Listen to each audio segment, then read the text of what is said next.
મિત્રો આજે હું આવી ગયો રાજકોટનું જે ફેમસ સદભાવના વૃદ્ધાશ્રમ જેમનું અત્યાધુનિક ભવ્યથી ભવ્ય જે સરસ નવું વૃદ્ધાશ્રમનું જે બિલ્ડિંગ બનવાનું હતું એ બનીને તૈયાર થઈ ગયું છે અને તારીખ 1 માર્ચ અને 2 માર્ચ અહીંયા સરસ મજાનો યજ્ઞનો અને ઓપનિંગનો જે માવતર પ્રવેશનો જે કાર્યક્રમ છે આજે વૃદ્ધાશ્રમની એક વિઝિટ કરાવી દઉં અને દેખાડું કે વૃદ્ધાશ્રમ કઈ ટાઈપનું છે. પ્રવેશ કરીને એટલે જોઈ શકે છે કે આપણને ભારત દેશનો આપણો જે ધ્વજ છે તિરંગો છે એ લહેરાતો જોવા મળે છે ને એ પણ એકદમ શાંતિ અને આપણું સરસ મજાનું ભવ્યથી ભવ્ય આપણું વૃદ્ધાશ્રમનું બિલ્ડિંગ ઇમારત દેખાય છે અને સરસ આગળ ગાર્ડન છે અને બહુ આંખોને ઠંડક આપે ને એ ટાઈપનું અહીંયા વ્યવસ્થા આપણને જોવા મળે છે. આ બિલ્ડિંગ ને આ બિલ્ડિંગની વચ્ચે આખું જોઈન્ટ છે.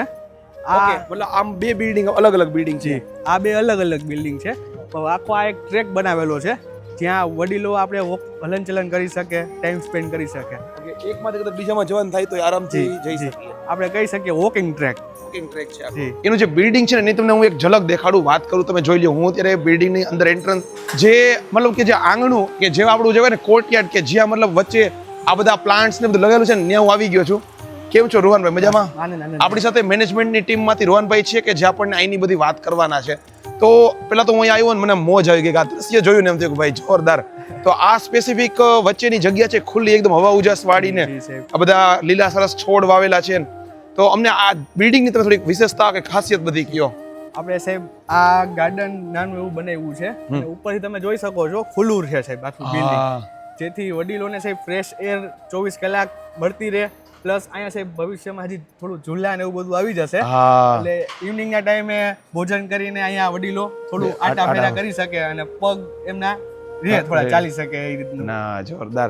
અને એમાં એમ લાગે લાઇટિંગ ને બધું છે, રાતનો તો નજારો કંઈક અલગ જ હશે. હા સાહેબ, તમને મિની ગાર્ડન જેવું ફીલ થશે તમે અહીંયા રાતે આવો ને એટલે. મિત્રો મારી પાછળ તમે આમ જો મોટો ભવ્યથી ભવ્ય આમ લાઇટો વાળો જો હોલ દેખાય છે ને, આ છે ભોજનાલય. તો આ ભોજનાલયમાં મતલબ અહીંયા ટેબલ ને બધું મને લાગે આવી જશે પછી. સાહેબ હજી થોડું મેનેજમેન્ટ આપણે ચાલુ છે.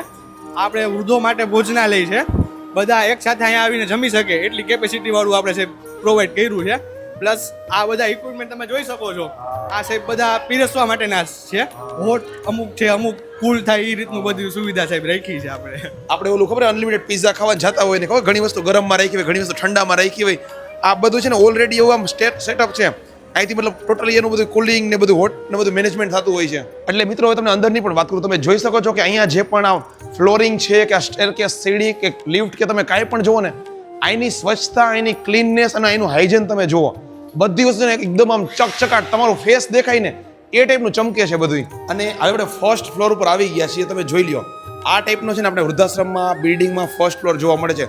રોહનભાઈ એટલે આમ fire safety, CCTV security, dustbin ને આ જે વ્હીલ ચેર ને ટોટલ